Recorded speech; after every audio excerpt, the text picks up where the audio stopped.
The colonel called her useless. He would learn the weight of that word when his back hit the dust, the impact stealing the air from his lungs and the arrogance from his eyes.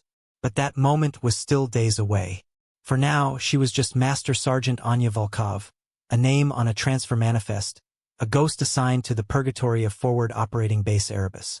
The transport's ramp lowered with a hydraulic sigh, vomiting heat and fine, khaki-colored dust into the cabin. Anya stepped out into the glare, her face a mask of neutrality. She carried a single duffel bag. Her posture was erect, her movements economical. Nothing about her screamed elite operative, yet nothing suggested weakness either. She was a study in deliberate stillness. FOB Arabus was a scar on the landscape, a collection of sand-colored containers and tents ringed by HESCO barriers and the perpetual shimmer of heat haze. It was a place for beginnings and endings, mostly endings. Soldiers, their faces etched with a mixture of boredom and tension, watched the new arrival with lazy curiosity. They saw a woman in her late 30s, her dark hair pulled back in a severe regulation bun. They saw the rank of Master Sergeant on her collar, a rank that promised competence, but her destination on the base suggested otherwise. She was headed for the S4 logistics tent, the domain of supply clerks and inventory manifests, a dumping ground. Colonel Marcus Thorne watched her from the shaded entrance of the command post. He was a man carved from granite and regulation, his jaw perpetually tight, his eyes narrowed against the sun and any perceived slight to his authority. He saw her file before he saw her, transferred from a high-level strategic command post. No commendations listed for the past 2 years. A single, heavily redacted incident report. The notes from her last CO were clipped and sterile. Master Sergeant Volkov is proficient in her duties. It was the kind of praise one offered a malfunctioning drone. He'd already made up his mind. As Anya reported to the administrative clerk, Thorne strode over, his boots crunching on the gravel with an authority that demanded attention. "Master Sergeant Volkov," he said. His voice was gravelly, accustomed to being obeyed. Anya turned, her eyes meeting his. They were a cool, steady gray, and for a fleeting second, Thorne felt an unnerving sense of being assessed, weighed, and found wanting. He dismissed it instantly. "Colonel," she replied, her voice even, betraying no emotion. "I read your file," he began, skipping any pretense of a welcome. "Strategic command. Desk jockey. We don't have much use for paper pushers out here. This is the sharp end of the spear." He gestured vaguely at the desolate landscape beyond the wire. "I understand, sir. Do you? Out here, value is measured in action. Intangible skills, marksmanship, tactical acumen, the ability to function when everything goes to hell." He paused, letting his words hang in the dry air. "Your file is thin, very thin. What exactly is it you do, Master Sergeant?" Anya's gaze didn't waver. "I follow orders." Colonel Thorne's lip curled into a dismissive smirk. He saw her as a piece of bureaucratic dead weight, foisted upon his command by some rear echelon REMF who wanted to solve a personnel problem. "Right? Well, your orders are to report to Captain Davies in logistics. He needs someone to count bullets and boots. See if you can keep up." He turned his back on her before she could reply, a clear gesture of dismissal. She was useless to him, another body to feed and house until her tour was up. Anya watched him go, the sun beating down on her neck. The dust settled around her feet. She did not sigh. She did not scowl. She simply picked up her duffel bag and walked toward the S4 tent.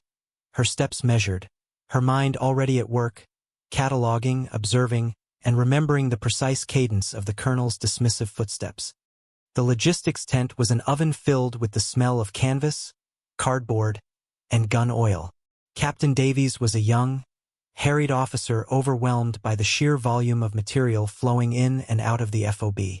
He gave Anya a cursory glance, saw her rank, and felt a flash of irritation. A master sergeant should have been running a platoon, not counting ration packs. Her presence was an anomaly, a problem he didn't have time for. "Thorne sent you?" he asked, wiping sweat from his brow with the back of his hand. "Yes, sir, right. Well, here he shoved a clipboard into her hands. West storage container. Medical supplies. We need a full inventory. Expiration dates. Lot numbers, the works. Report back when you're done. He expected it to take her 3 days. It was a tedious, soul-crushing job meant to keep her out of the way. Anya took the clipboard and nodded.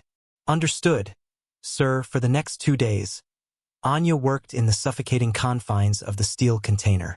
The temperature inside climbed past 120 degrees. She worked without complaint, moving with a quiet efficiency that was almost unnerving.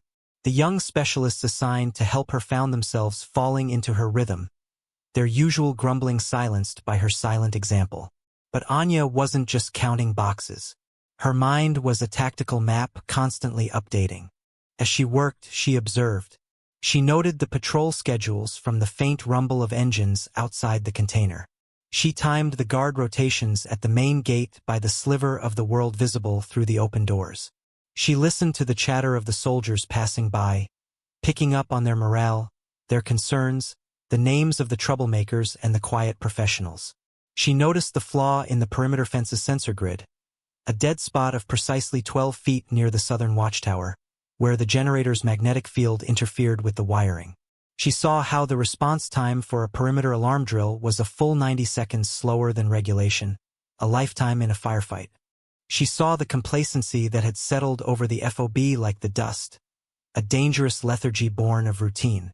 She was a ghost in the machine, invisible and therefore able to see everything. On the third morning, she walked into Colonel Thorne's office. He was on a secure video call, his back to the door. She didn't knock. She simply entered and stood at parade rest, silent, waiting. Sergeant Major Elias Vance, a man whose face was a roadmap of forgotten conflicts, stood near the colonel's desk. He saw her first, and his eyes, usually hooded and weary, sharpened with interest. He'd seen her work, the quiet intensity she brought to a menial task, and it didn't fit the profile of a burnt-out desk clerk. Thorne finished his call and spun his chair around, his irritation plain. "What is it, Master Sergeant?" "I'm busy. I'm here to discuss my duties, sir," Anya said, her tone level. "You have your duties. Counting boxes. Did you get lost on your way to the supply yard?" The condescension was thick in his voice.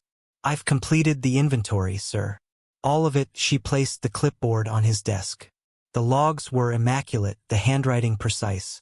Thorne glanced at it, surprised by the speed but determined not to show it. "Fine. Good. Your next task is to catalog the ammunition depot." "Colonel," Anya said, her voice dropping a fraction, drawing his full attention.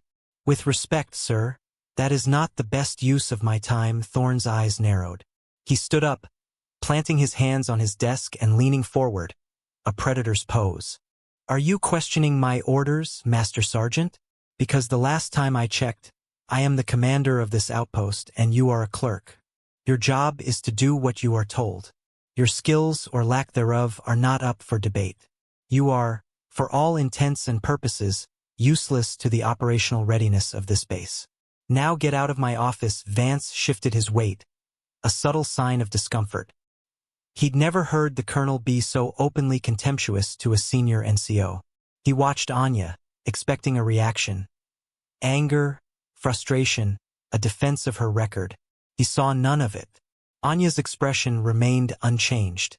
She simply held the colonel's gaze for a long moment, a silence stretching between them that was more potent than any shouted retort. In that silence, she wasn't a clerk.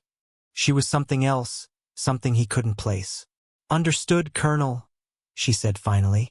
She turned and walked out, her back straight, her dignity intact. Vance watched her go, a deep sense of unease settling in his gut. The colonel saw a useless clerk. Vance saw a coiled spring, and he had the distinct feeling that Colonel Thorne had just made a very serious mistake. Anya returned to the logistics tent, picked up a fresh clipboard for the ammunition depot, and walked toward the heavily fortified bunkers at the edge of the FOB. The sun was relentless, the air thick with the taste of sand and diesel. She passed groups of soldiers engaged in routine maintenance, their movements languid in the oppressive heat. They barely registered her presence. She was part of the background, the woman who counted things. This invisibility was a tool she had honed over 2 decades of service in places far more dangerous than this sleepy outpost. It was a cloak she wore as comfortably as her uniform. Inside the first ammunition bunker, the air was cool and smelled of metal and cordite. She began her work, her hands moving with practiced certainty. Crate after crate of 556mm rounds, 40mm grenades, claymore mines. Each one she checked, logged, and stacked. But as her hands performed the mundane task, her mind was elsewhere. She was mapping the base in her head, not as a collection of buildings but as a tactical problem. She analyzed fields of fire from the guard towers, identified dead zones in their overlapping coverage. She noted the placement of the fuel depot, too close to the command post, a catastrophic liability. She traced the path of the primary communications cable, noting it was buried less than a foot deep, vulnerable to a single well-placed explosive. She saw the base not as its commander did, a fortress of strength, but as an enemy would, a collection of weaknesses waiting to be exploited. Her stoicism was a discipline, a wall built to contain a mind that never stopped processing threats. She recalled a training exercise years ago, with an instructor who had been a legend in the special operations community. He'd taught them that true situational awareness wasn't about seeing what was there. It was about seeing what was not there. The missing patrol, the silent dog, the unlocked gate. Here at FOB Arabus, what was missing was urgency. Discipline had eroded into routine. Preparedness had been replaced by assumption. She saw it in the way the guards leaned against their posts instead of actively scanning their sectors. She saw it in the casual way vehicles entered and exited the main gate, their security checks becoming a matter of familiar faces rather than rigorous protocol. That evening, as she was finishing the last bunker, Sergeant Major Vance found her. He didn't speak at first, just stood in the doorway watching her work. The setting sun cast long shadows, and in the dim light, her movements seemed less like manual labor and more like a precise martial ritual. "Master Sergeant Volkov," he said, his voice a low rumble. Anya finished logging a crate of C4 before turning to face him. "Sergeant Major." "The colonel can be abrasive," Vance offered. It was as close to an apology for his commander as he would ever get. "He's focused on the mission. He is the commander," Anya stated simply, offering no agreement or disagreement. It was a fact like the heat or the dust. Vance nodded, studying her face. He'd run her service number through a back channel, a friend at Central Command. The initial search came back with a Level 7 security flag. Access denied. That, more than anything, told him what he needed to know. The woman Thorne had dismissed as a clerk had a file that was locked down tighter than the launch codes for a nuclear submarine. "You've been in for a while," he said, fishing. 22 years, she replied. "Seen a lot of places, I imagine." Some her answers were walls. Vance decided on a more direct approach. "You see things, don't you? Around here. Things other people miss." Anya paused, her hand resting on a crate stenciled with the word fragmentation. Her gray eyes met his, and for the first time he saw a flicker of the mind working behind the mask. "I see a perimeter with a 12-foot sensor gap near the south tower. I see a 90-second emergency response time. I see a fuel depot that violates 3 separate safety protocols and is a primary target for any mortar attack. I see a command structure that mistakes routine for readiness." She delivered the assessment in a flat, emotionless tone, as if reading a weather report. Vance felt a cold chill despite the heat. She hadn't just seen weaknesses. She had dissected the entire operational posture of the base in 72 hours, all while counting boxes. He finally understood. She wasn't being punished with this assignment. She was being hidden. Or perhaps she was hiding herself. "You should tell the colonel," Vance said. "He won't listen to me?" Anya replied, a hint of something that might have been weariness in her voice. "He will," Vance insisted.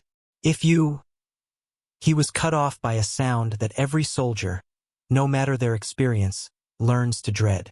It wasn't the familiar, crumping thud of outgoing mortars. It was the high, piercing whistle of incoming rounds. The first shell struck the motor pool, a deafening explosion that sent a plume of fire and black smoke into the twilight sky. The ground shook. A second shell hit the perimeter wall near the main gate.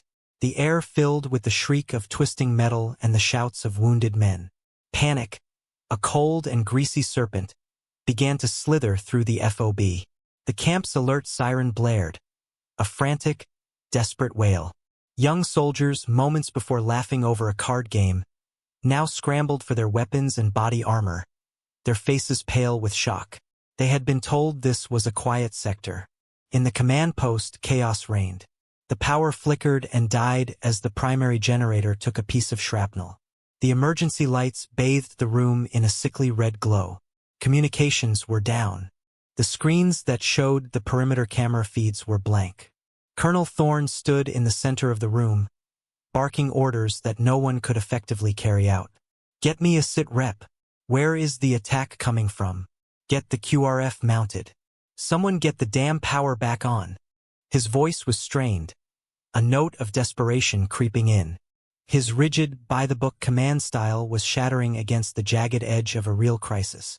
He was trained to manage predictable threats, not sudden, overwhelming violence. His authority, built on procedure and regulation, was useless without power and information. While others ran in circles, Anya moved with a calm, lethal purpose. The explosions were not a surprise to her. They were a problem to be solved. She left the ammunition bunker and ran, not toward the flimsy protection of a concrete barrier, but toward the damaged generator shed. She moved in a low crouch, her senses alive, processing the rhythm of the incoming shells. 3-second interval. Small caliber, likely an 82mm mortar. Firing from the low ridge to the northeast, using the setting sun for cover. Professional crew. Her mind worked faster than any computer, calculating trajectories, estimating range, building a picture of the enemy she could not see. She reached the generator shed. The main unit was a wreck of smoking wires and punctured metal. The emergency backup had failed to engage. A private, a boy no older than 19 with terror in his eyes, was fumbling with the manual switch, his hands shaking too badly to work the latch. "Get out of the way," Anya said. Her voice was not a shout, but a blade of cold steel that cut through the boy's panic. He stumbled back, and she went to work. Her hands were a blur, pulling open the control panel. She ignored the textbook procedure. She saw the problem, a fried transfer switch. There was no time to replace it. Instead, she pulled a multi-tool from her pocket, stripped 2 thick cables bare, and, with a shower of sparks that illuminated her focused face, bypassed the entire mechanism. The emergency generator roared to life. The lights in the command post flickered back on. The screens blinked, showing static, then grainy images from the few cameras that were still intact. The entire intervention took less than 30 seconds. Colonel Thorne, momentarily stunned by the return of power, saw a distorted image on one of the screens. It was a camera near the generator shed. Its lens cracked. Through the spiderweb of fractures, he saw Master Sergeant Volkov closing the panel, her face smudged with soot, completely calm amidst the continuing explosions. She had not waited for orders. She had not panicked. She had identified a critical failure and fixed it. Anya did not wait for thanks or acknowledgement. With the power restored, she moved to the next problem. The command post was blind. The mortar attack had targeted their communications array. She sprinted toward the comms tent, the whistle of another incoming round sending her diving flat behind a concrete barrier. The shell landed 20 yards away, showering her with dirt and pebbles. She was up before the dust settled, her ears ringing, but her focus unbroken. Inside the tent, a communications specialist was frantically trying to reestablish a link. "The main dish is gone.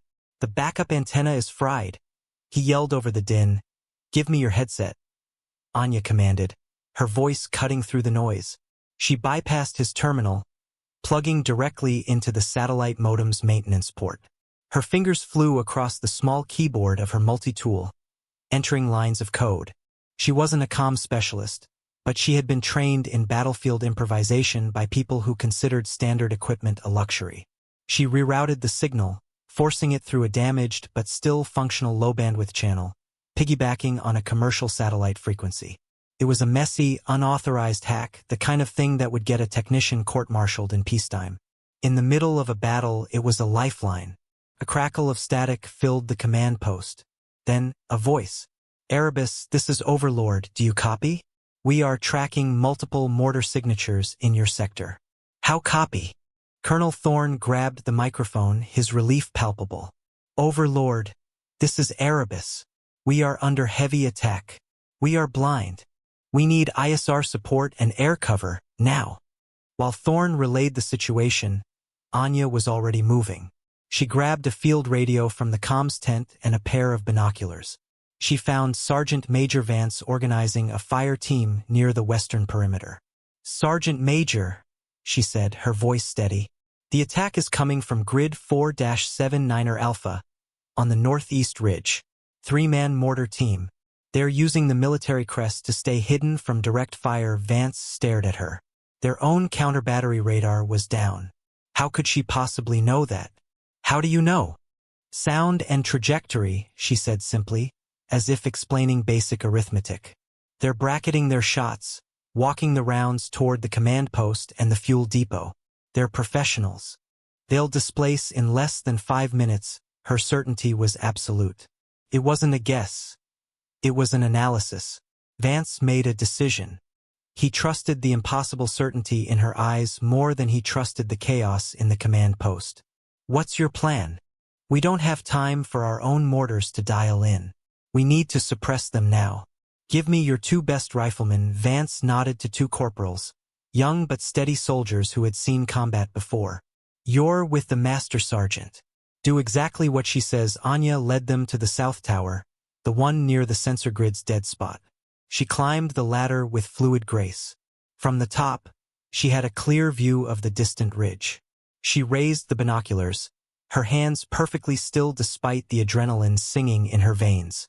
She scanned the ridge, ignoring the flashes of the explosions, looking for what was out of place. A flicker of movement, a heat signature different from the surrounding rock. "There," she whispered, pointing. 800 meters. "See the 3rd rock formation from the left? They're just behind it." The corporals looked, but saw nothing. It was too far, the light too poor. "We can't see them," one said. "You don't have to," Anya replied. She handed the radio handset to Vance. "Colonel, this is Volkov." There was a pause. Thorne's voice came back, laced with irritation. "What are you doing on this channel, Master Sergeant?" "Sir, I have eyes on the mortar team. I am directing suppressive fire. Request you call in the air support to Grid 4-79er Alpha." "You have eyes on them?" "That's impossible. Colonel, they are about to fire on the fuel depot. You have 30 seconds to make a decision." Her voice was devoid of insubordination, yet it carried an authority that transcended rank. It was the authority of pure competence. In the background, Vance could hear the desperate arguments in the command post. But he was watching Anya. She was already directing her 2 riflemen. "Corporal, you're M24. Aim for the center of that rock formation. Don't try to hit them. Just force them to keep their heads down. Fire 1 round every 5 seconds. Corporal, you're SAW. Fire in 3-round bursts just over the top of the ridge. Make them think we have a machine gun nest up here." The rifleman, trusting the certainty in her voice, began to fire. The sharp crack of the sniper rifle and the heavy chatter of the squad automatic weapon echoed across the base. On the ridge, the mortar team, moments from dropping their next devastating round, flinched as 762mm rounds began peppering the rocks around them. They were exposed. Thorne, hearing the sound of directed, controlled fire and Anya's chillingly calm prediction, made the call. "Overlord, fire mission on Grid 4-79er Alpha. Danger close." The response was immediate. 2 minutes later, the sky to the northeast lit up as an A-10 Warthog, a ghost that had been loitering nearby, unleashed a torrent of 30mm cannon fire onto the ridge. The deep, terrifying BRRT of the gun tore the night apart. The mortar fire stopped. Silence, profound and heavy, descended upon FOB Arabus, broken only by the crackle of fires and the cries of the wounded. The silence in the aftermath was heavier than the explosions had been. The immediate threat was gone, replaced by the grim tasks of damage control, casualty counts, and the suffocating realization of how close they had come to being wiped out. In the command post, the mood was a mixture of relief and stunned disbelief. Colonel Thorne stood over the tactical map, his face pale in the harsh fluorescent light. The reports coming in confirmed it. The airstrike had obliterated a 3-man mortar team exactly where Anya had indicated. They had found 2 more unfired rounds next to the tube, aimed directly at the fuel depot. Her prediction had been accurate to the second. The whispers started almost immediately. The young soldiers who had been with her, the comm specialist whose equipment she had commandeered, the private she had pulled from the damaged generator, they all told their stories. They spoke of her impossible calm, her preternatural speed, the way she seemed to see things before they happened. She hadn't just acted. She had moved through the chaos as if she had a script. The woman they had dismissed as a paper pusher, the quiet master sergeant from logistics, had saved them. Sergeant Major Vance watched the change happen. The looks Anya received were no longer dismissive or curious. They were looks of awe, tinged with fear. She had become a myth in the space of 10 minutes.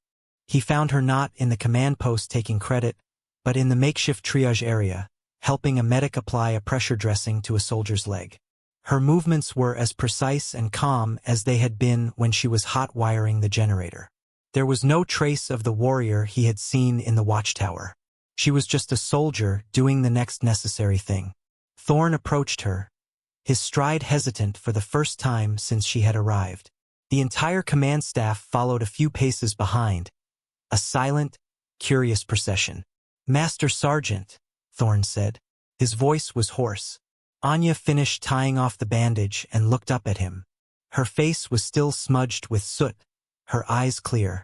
"Colonel, your actions, they were instrumental in repelling the attack," he said, the words sounding stiff and inadequate.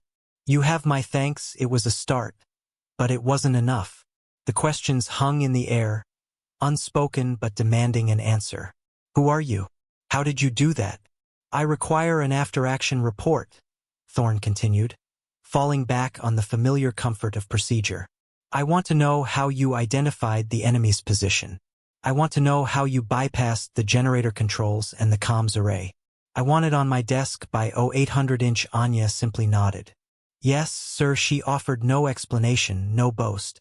Her silence was more unnerving than any story she could have told. She was an enigma, and Thorne, a man who hated things he couldn't categorize and control, was deeply unsettled. His worldview had been shaken. His rigid hierarchy, where value was determined by one's assigned role, had been proven catastrophically wrong. The person he had deemed most useless had turned out to be the most capable person on the entire base. Later that night, in his office, Vance laid a single sheet of paper on Thorne's desk. "I pulled some strings, sir. Got a friend at command to unseal a portion of her file." Thorne picked it up. Most of it was still blacked out, thick lines of ink obscuring missions, locations, and unit designations.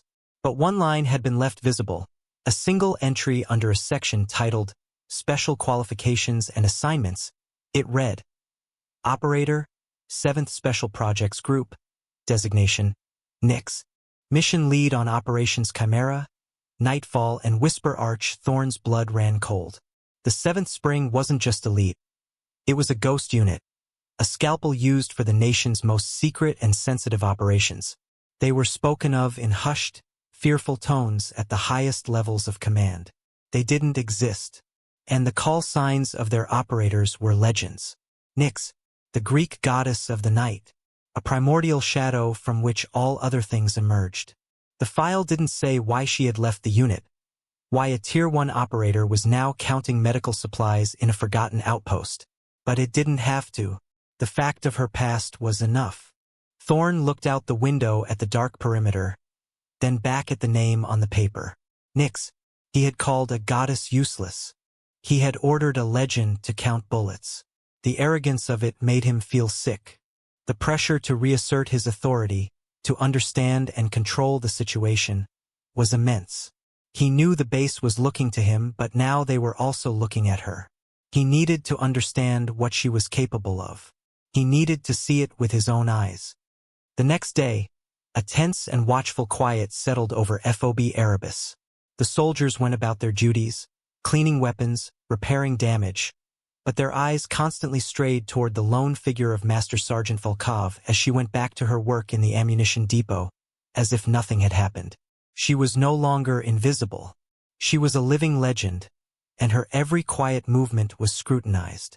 For Colonel Thorne, the revelation of her past was a profound crisis of command. He had built his career on order, predictability, and the clear lines of the chain of command. Anya Volkov defied all of it. He felt his authority, already damaged by his chaotic response to the attack, slipping away. He couldn't have her running his base as a shadow commander, nor could he simply ignore her. He needed to bring her back into the fold, to place her within a structure he understood. And, a darker part of him admitted, he needed to test her. He needed to see if the legend was real. He called a command-wide assembly that afternoon. The official reason was a review of CQC, close quarters combat, readiness. In the wake of the attack, he framed it as a necessary reevaluation of their defensive capabilities. But everyone knew what it was really about. It was about the Master Sergeant. They gathered in the oppressive heat near the main training ground, a flat, dusty patch of earth. Thorne stood before them, his face set like a stone mask. "Last night we were tested," he began, his voice booming across the assembled soldiers. "We survived. But we were lucky. Our core combat skills need to be sharpened. We will begin with hand-to-hand combat. The foundation of every soldier." He went through the standard drills, his movements powerful but rigid, textbook techniques learned 20 years ago at the academy. He had his XO, a burly major, demonstrate a series of disarms. They were competent but slow, choreographed. Thorne watched Anya, who stood at the back of the formation, her expression unreadable. "Too slow," Thorne declared, stopping the demonstration. "In a real fight, you don't have time for complex maneuvers. You need efficiency. You need absolute economy of motion." He scanned the crowd, his eyes landing, as everyone knew they would, on Anya. Master Sergeant Volkov. Front and center, a ripple of anticipation went through the soldiers. Anya moved forward, her steps unhurried. She came to a halt before the colonel, her posture relaxed but ready. "The Master Sergeant has a unique background," Thorne said, his voice dripping with challenge. "She believes in efficiency. So let's see it. I will be the assailant. I have a weapon." He drew a blue rubber training knife from his belt. "Your job is to disarm and neutralize me. Show us what a Tier 1 operator can do." It was a direct public challenge. He was using his rank and physical size. He was a good 6 inches taller and 50 pounds heavier than her, to reassert his dominance. He was forcing her to perform on his terms. Sergeant Major Vance, watching from the side, felt a knot tighten in his stomach. This was a mistake. Anya looked at the rubber knife, then at the colonel. "Sir, I don't think that's a good idea." Her voice was quiet, a genuine warning. "Are you refusing an order, Master Sergeant?" Thorne's voice was cold. "No, sir. I am advising a superior officer against a course of action that will result in his public humiliation." The sheer audacity of her statement stunned the crowd into silence. Thorne's face flushed with anger. "You are that confident? Or are you afraid to be exposed as a fraud?" "I am not afraid, sir," she said, her voice still level. "Then proceed. As you wish, Colonel." She settled into a low, neutral stance. It wasn't a classic martial arts pose. It was something else, a posture of pure potential energy, like a panther waiting to strike. Thorne smirked. He saw an opening. He lunged, driving the rubber knife in a powerful downward stab aimed at her center mass. It was the move of a brawler, relying on strength and aggression. For Anya, time seemed to slow down. She saw the attack not as a single movement, but as a series of cascading mechanical failures. The overcommitment of his shoulder, the slight lift of his back foot, the way his knuckles were white with tension. She didn't move back. She didn't block. She moved in. In the instant before the knife could connect, her left hand shot out, not to grab his wrist, but to gently cup his elbow. Her right hand didn't try to parry the knife. It simply brushed against the back of his knife hand. There was no sound of impact, no grunt of effort. It looked like almost nothing. But with that gentle touch on his elbow, she redirected his entire forward momentum. With the brush of her other hand, she used his own grip strength against him, forcing his wrist to lock at an unnatural angle. Thorne's powerful lunge became a clumsy, uncontrolled stumble. His forward energy, now turned sideways, pulled him off balance. The knife, still clenched in his fist, was now pointing uselessly away from her. Before he could even comprehend what had happened, she flowed with his movement. Her right foot swept behind his trailing leg. It wasn't a kick. It was a trip, placed with surgical precision against his ankle.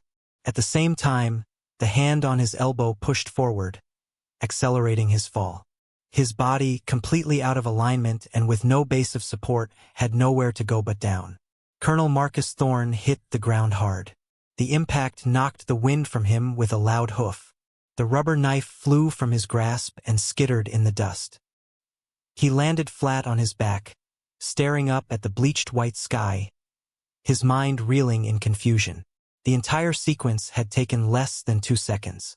There was no flash, no drama. Just a lunge, a subtle shift, and a fall.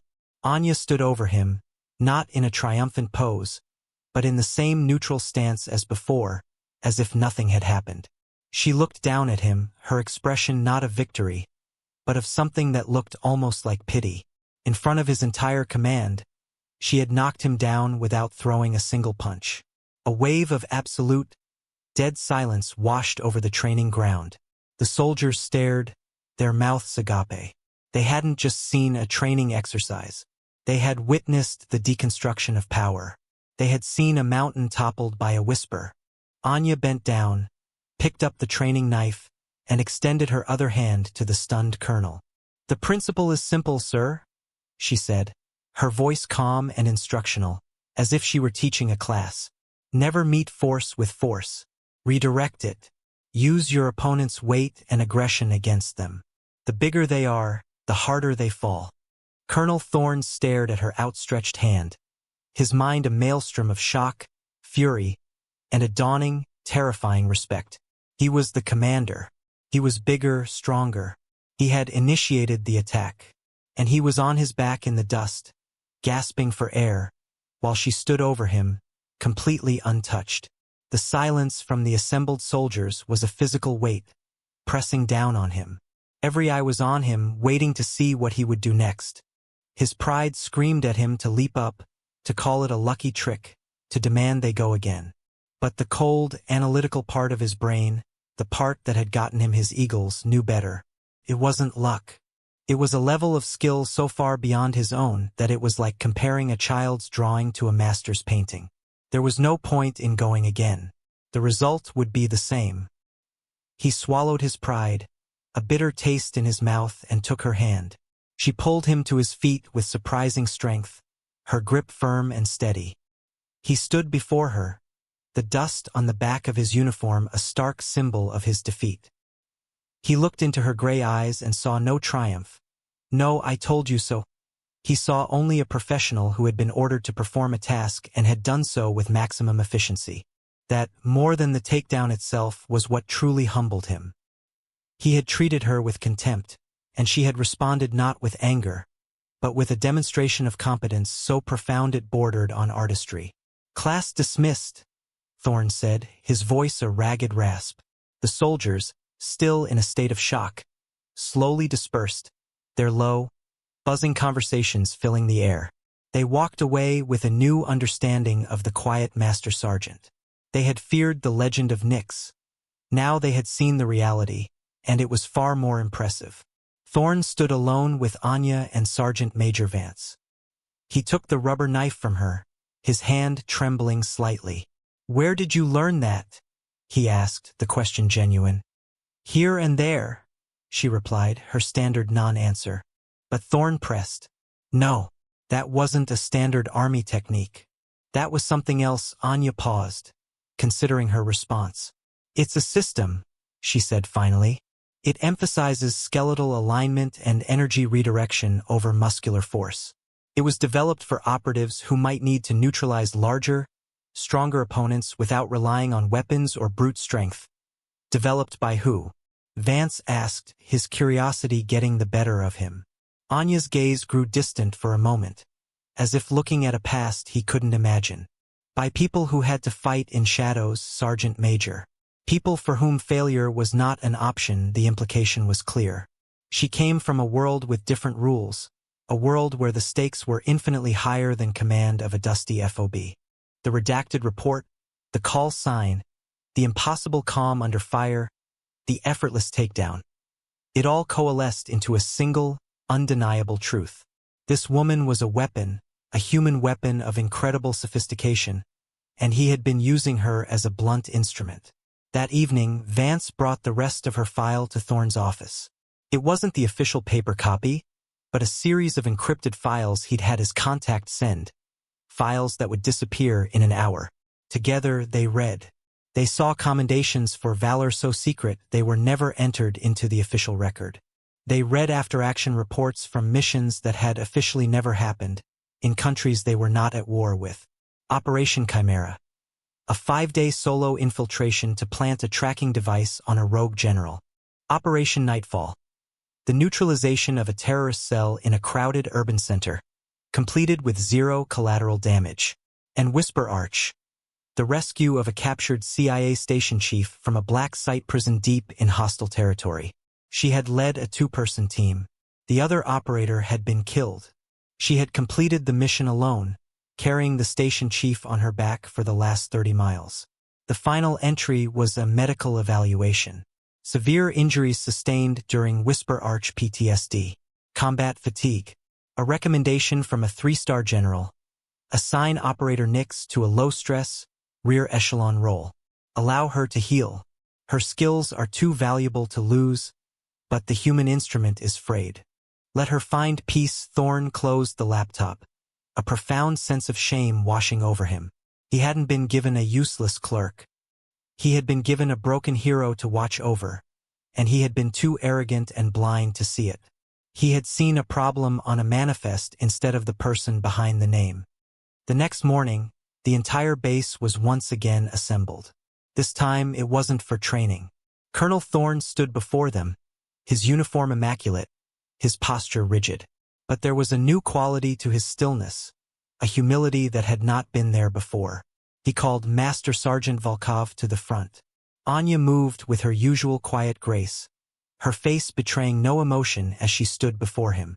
The soldiers watched, holding their breath. They didn't know what to expect. A reprimand? A promotion? Thorne looked not at the soldiers, but directly at Anya. His voice, when he spoke, was clear and steady, carrying across the silent yard. Yesterday, he began, I made a mistake. I confused a soldier's assignment with their value. I confused a quiet demeanor with a lack of skill. I was wrong. He paused, letting the weight of his admission settle. For a commander like Thorne, those 3 words were harder to say than any order he had ever given. Master Sergeant Volkov possesses a level of tactical and operational expertise that this command has been sorely lacking. Her actions during the attack 2 nights ago saved this base and saved lives. Her knowledge is a resource I was too blind to recognize. He then turned to face the formation. Effective immediately, Master Sergeant Volkov is assigned as my senior tactical advisor. Her duties in logistics are terminated. She will report directly to me. Her authority on all matters of base defense and operational readiness is second only to my own. You will give her the same respect and obedience you would give any officer on this command staff. Is that understood? A chorus of yes, sir, rang out, sharp and immediate. The soldiers were not just obeying an order. They were affirming a truth they had already witnessed. Thorne turned back to Anya. He looked her in the eye, and for the first time, he saw her not as a problem or a legend, but as a fellow soldier. A deep, unspoken understanding passed between them. He then did something that sent a second, more powerful shockwave through the crowd. He raised his hand in a slow, formal salute. It was not the perfunctory gesture of a superior to a subordinate. It was a salute of profound, earned respect. From a colonel to a master sergeant. From a commander to a warrior. Anya, her expression softening for the first time with a flicker of surprise, returned the salute with crisp precision. For a long moment, they held the pose, a silent tableau of apology, acceptance, and the restoration of honor. The soldiers watched, and a new sense of order settled over the base. Not the brittle order of regulation, but the resilient strength of mutual respect. They understood that the most dangerous weapon at FOB Arabus was not in the ammunition depot.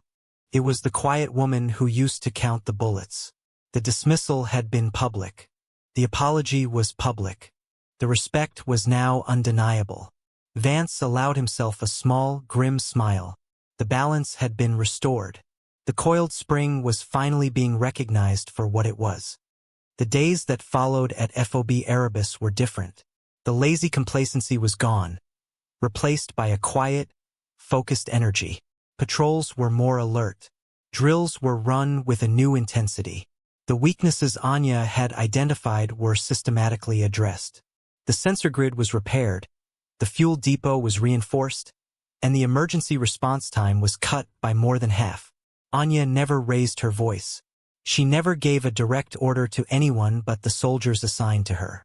Instead, she advised. She would stand with a fire team leader, quietly pointing out a blind spot in their defensive position.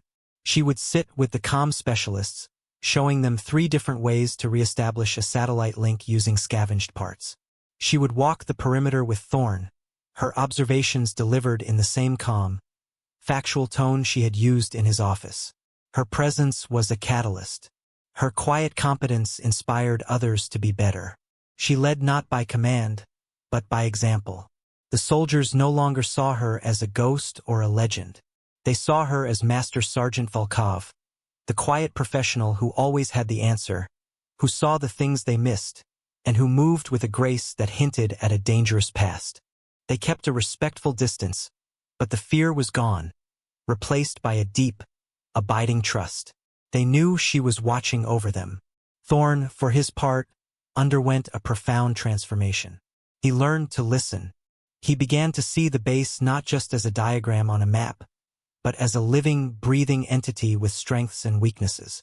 He started asking for Anya's opinion before making any major tactical decision. "What do you see, Master Sergeant?" became his most common question. He was still the commander, but his command was now tempered with wisdom he had been forced to acquire. One evening, a week after the attack, Anya stood on the southern watchtower, the same one from which she had directed the counterattack. She was watching the sun set, painting the desolate landscape in hues of orange and purple. The wind was cool, carrying the distant sounds of the base settling down for the night. The war was still out there, beyond the wire, but for now, in this small circle of light and steel, there was a measure of peace.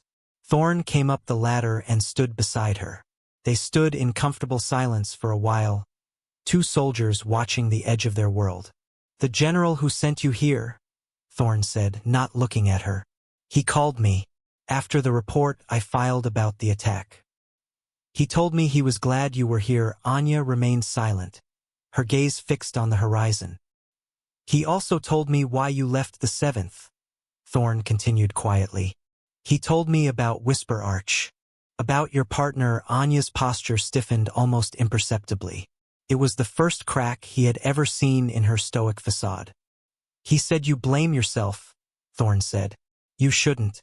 The report made it clear. The mission was a success because of you. You did what no one else could have done." Anya finally turned her head, her gray eyes meeting his in the twilight. There was a depth of pain in them that no file could ever capture. The quiet sorrow of a survivor. "Success is measured by who comes home, Colonel," she said, her voice barely a whisper. "Everyone should have come home." Thorn had no answer for that. He simply nodded, understanding that some wounds could never be fully healed. He had wanted to offer her comfort, But he realized that what she needed more was the quiet dignity of her grief. He had stripped her of her rank and purpose when she arrived. Now he could at least give her that. "Thank you, Anya," he said, using her first name for the first time. It was an offering of respect, an acknowledgement of the person beneath the rank and the legend. She gave him a small, almost imperceptible nod. It was enough.